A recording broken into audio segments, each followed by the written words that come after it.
Welcome to the Akashic Library. Today, we're going to break down a really short but honestly incredibly revealing conversation. It's just a perfect example of how the words we choose don't just share information. They actually build and sometimes can completely change the reality of a situation in an instant. So, let's get into it. Okay, here it is. The whole exchange word for word. Now, at first glance, it might not seem like a big deal, but trust me, there is so much happening just beneath the surface. We're going to unpack this thing line by line to really see the power dynamics at play. All right, so to really get why the second half of this is so wild, we have to start at the beginning, where everything feels, well, completely normal. This is going to be our baseline. So the conversation kicks off with a total classic icebreaker. You have any kids? It's a standard, friendly question, right? And the response is just as normal. Yes, I have one daughter. How about you? You know, this is textbook polite conversation. Everything is going smoothly. And this is the key. There's really no hidden meaning here, no subtext. It's just simple, it's direct, and it's a question you could hear pretty much anywhere. This feeling of normalcy is exactly what makes the sudden shift so jarring and so fascinating to look at.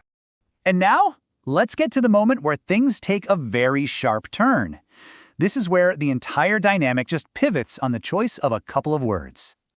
I mean, everything was going just fine, so what happened?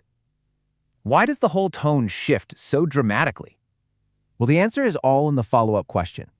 And there it is. That is the loaded question. This isn't just an innocent inquiry anymore. It's a question that is absolutely packed with assumptions and judgments, and it just completely derails that friendly tone they had going. The difference becomes so clear when you see them side by side like this. Do you have any kids? That's neutral. It's just about being a parent. But how many baby daddies do you have? That assumes a very specific kind of parenthood, one outside of a traditional marriage, and it frames it in this really casual and frankly judgmental way. So to really get why that phrase is so loaded, we have to look at the term itself. Baby daddy is not just another way to say father. It comes with a ton of social baggage, assumptions about your relationship status, your stability, and often it's tied to stereotypes about race and class. It is not a neutral term. And that's the whole point, right? The person asking isn't just curious about the child's father. By using that specific term, they're basically pushing a whole story onto the other person, a story that's just filled with stereotypes. The question comes preloaded with judgment. So how in the world do you answer a question like that? Well, the response we're about to see is incredibly skillful. It's honestly a masterclass in how to navigate tricky conversational subtext. First, notice what she does.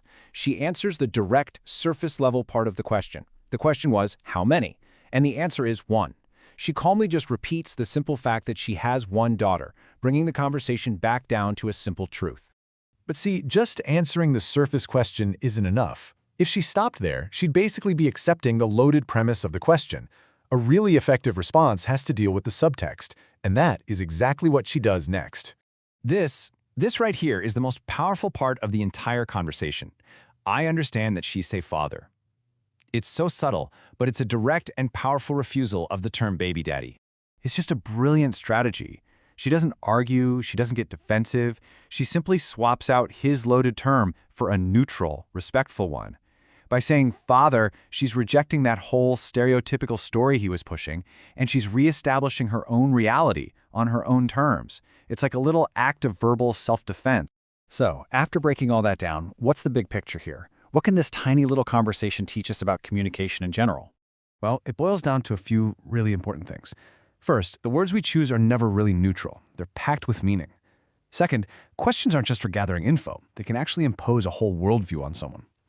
Third, the subtext, the stuff that's not being said out loud, is often way more important than what is.